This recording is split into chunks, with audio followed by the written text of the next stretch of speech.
I came here to visit to Tampa, and I'm just like playing with the radio, trying to find something, and all they kept talking about was Masquerade. All day.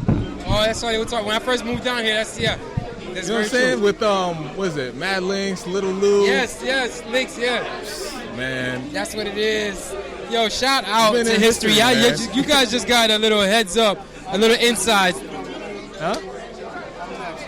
Oh yeah, and that's perfect because coming up next, we mentioned my man Tom. That's right. Tom is the man. Once again, round of applause for Big Jeff. All right, Big Jeff. Shout out to Big Jeff coming through, dropping gems, dropping knowledge. Right? Yeah. Up next. My brother-in-law's wedding. We this have is the beautiful. owner. But yeah, my man the Tom has lovely been doing it for a long establishment time. Tom has been holding it down and supporting everybody. Oh, it don't man, matter like where that. you're from. It don't matter what you do. You talk to my man. You communicate. You keep that open line, and he got you. And you come with respect. And that's something a lot of people don't get. So you guys just stay tuned. My friend, your friend, my family, and your family now. Round of applause for my man Tom. All right now. Crowbar Tom. I gotta tell you, can you hear me all right? We doing all right? There you go.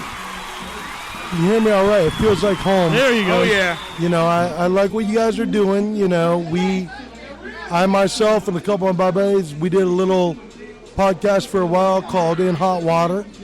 I don't know how racy you guys are, but we. Oh, you can say whatever you want. Let it fly. Let it fly. I'll be a little bit more adult on this deal right here. You were just talking to my man. Very talented individual. He videoed the entire ceremony for my brother-in-law and my sister-in-law. It was excellent. Met me Nice. out when I was like, I have to have it. I have to get the video. They're stressing. Please, I need it. My sister-in-law is going to kill me. And I think we met outside of Starbucks somewhere.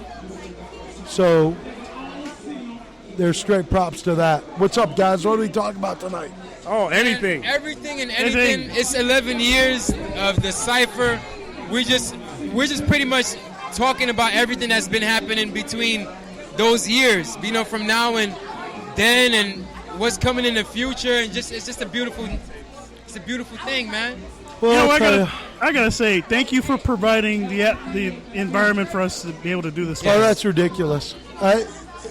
First of all, I would say that's come up a couple times. Like some people have said that to me. You know, a place. You have a place. Yes.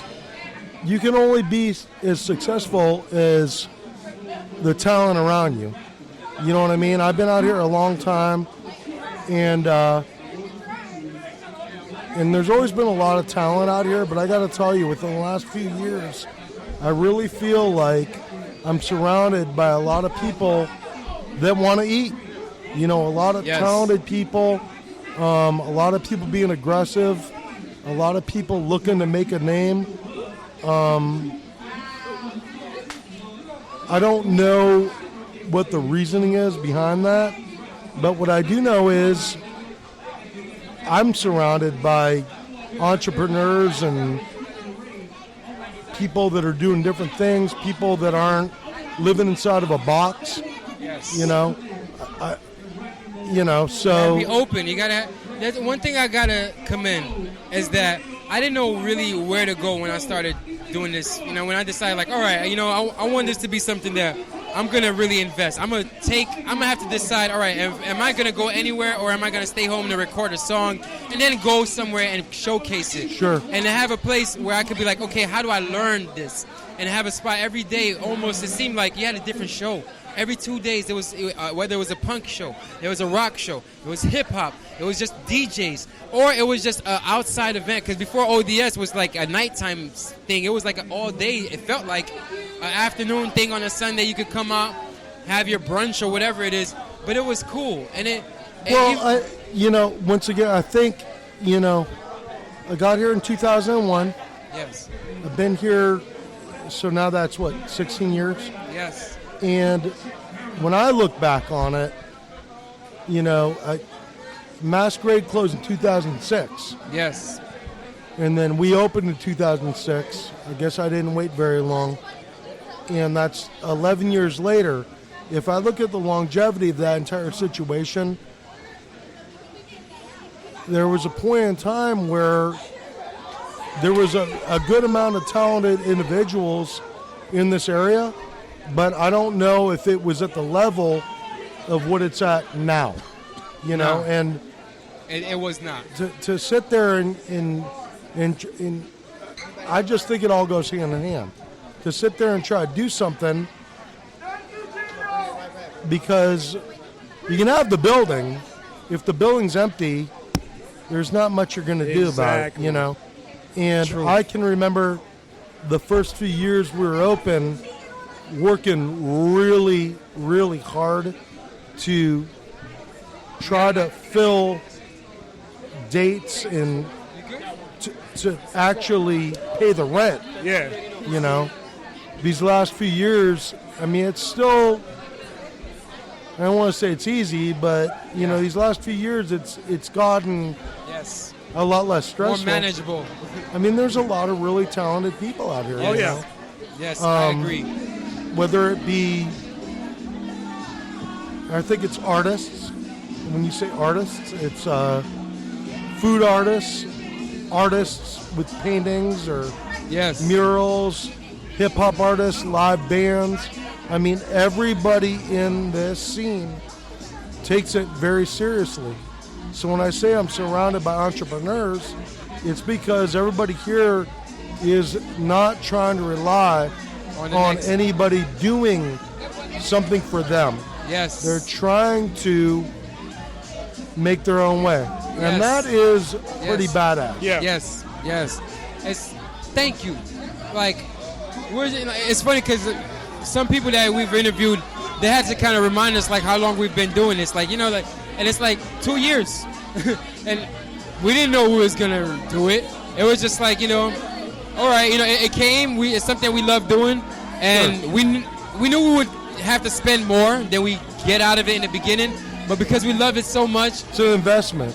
it really is. And now, 2 years later, our favorite venue in the city, this is where we broadcasting. This is where, multiple times we've had album release parties. We've, and now to be able to be a part of it, still do what we do. We do our music stuff, but it's now we're able to have that hub to help that next generation keep it moving and help that next entrepreneur get their product out and just hang out and be there, man. Just enjoy the atmosphere, and it just feels good.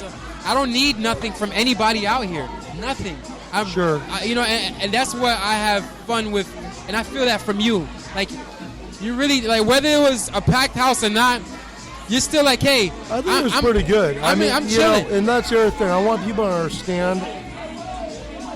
In this day and age, the word entrepreneur and the word artist should be interchangeable. Yes. They really should be, because that whole starving artist. Yes. You've Why? gone into business. You can be if you have to be, but the whole term starving artist, Yes. that's what an entrepreneur really is. Yes. It wasn't like we decided to open up this bar and all of a sudden made a bunch of money, because we've never made a bunch of money. That's right. But we support this district. We support this area. As things have grown, it's amazed me that I just don't get stuck in the Ybor thing. I get brought expand. into Tampa as a whole. And it's great. And you always And at Gasparilla, which I think is awesome. like it. Yeah. Love it. That's awesome. And And you've won multiple times awards for your Crowbar. never asked for it. And that's never asked cool. for it at all. Still, people that don't know, there's people that recognize besides us. It's not just some little old podcast. It's yo, this guy's awesome. You're known outside of, little old Ybor. And I appreciate that, because it feels good to go to another city or a state and know that people heard of the Crowbar. That's awesome. That makes me feel like, because I don't live in New York anymore. Yeah, I'm from there, and that's great. But people associate me with what I do out here. So to be able to be associated with people that are working that hard, that even it makes me look good. To be saying like, yeah, I performed on that stage. I was a part of that movement. I was a part of this brand. Thank you. So definitely want to let that be known, let that be said, because not a lot of people do what you do. And we salute you. Man, you guys are making me feel weird. Let's talk about the Cavs. Let's do it. Everybody just. I gotta love it. change Wait, that. how much time we got? How much time? We got 4.5 minutes. I got to segue out. All right. You think your boy's going to leave or what? Probably next, not this year, coming up, probably next year. Following one. Because the owner's a dickhead. He didn't re-up the contract So with we the GM. blame it on the owner. Well, the owner, because he's a dickhead. That makes me feel bad, Because man. he has the GM. I'm an owner. Well, yeah, but he had a GM that was great and That's decided how not he put even to together a re-up team the for y'all. Yeah. But, Well, it's magical. Shout out to your bartenders. he didn't re-up the contract, and because of that, LeBron's like, that's our guy. Let me ask you this. Now I got to turn the tables. Do you really like LeBron? Do you like him? I like him. Do you think he's great? I think he's great. Do you really like him? I really like what he did. I hated him when he left. Don't get it twisted. But he's going to leave again. But the fact that but he kept his promise. He said he's going to get us one. You know the struggle of Cleveland. Yes. Holy And cow. the fact do that I we know the have struggle of one, Cleveland. you know I've been saying it all year. Like, we fucking did it. It was about damn time. I recognize the struggle of Cleveland. And it was great. I understand it. And I it have was so great. many friends from back there. Oh, yeah. Being a Steelers fan, Oh, yeah. And we all have our and problems. I don't feel bad about it. Man, I love the Browns fans. Yeah. Oh, yeah. And I'll tell you, I actually love all Cleveland fans. I really do. Because we're loyal. Awesome. Because it is. It's a fucking. No matter how shitty Struggle. our teams are. And We're there why at we're 6 good, o'clock 'cause in the I'm a morning diehard drinking Knicks beer. Fan. And they're diehard. I'm a diehard Knicks and Giants fan. And But these they were guys- burning the jersey, and then they're like, "Hey, welcome back." That's how it goes. Because, hey, he's the best player on the planet. And he So- came back to your city. And he came back because he said, listen, I needed to leave to learn how to win.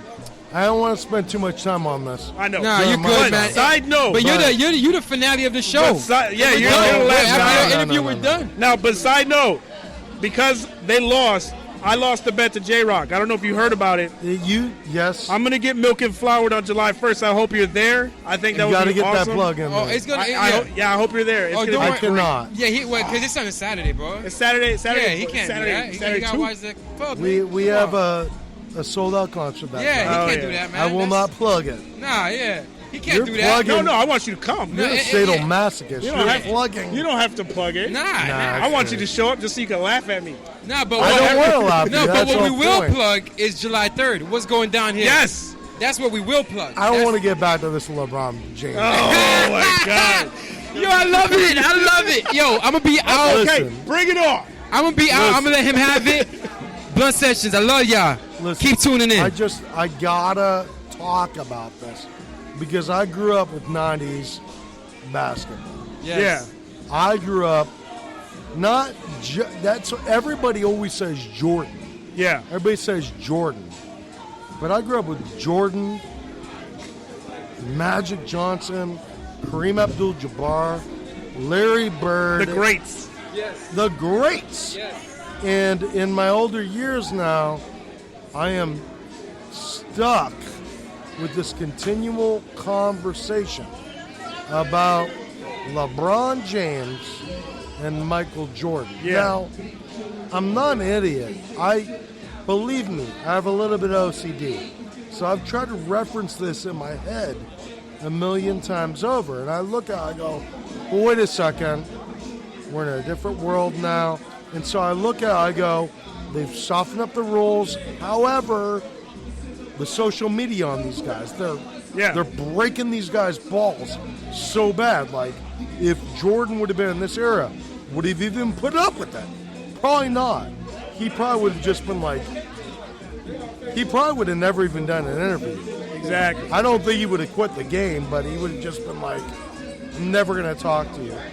You know, I don't know. It's hard for me to, with the whole thing, but The only thing I can come back to is I just think LeBron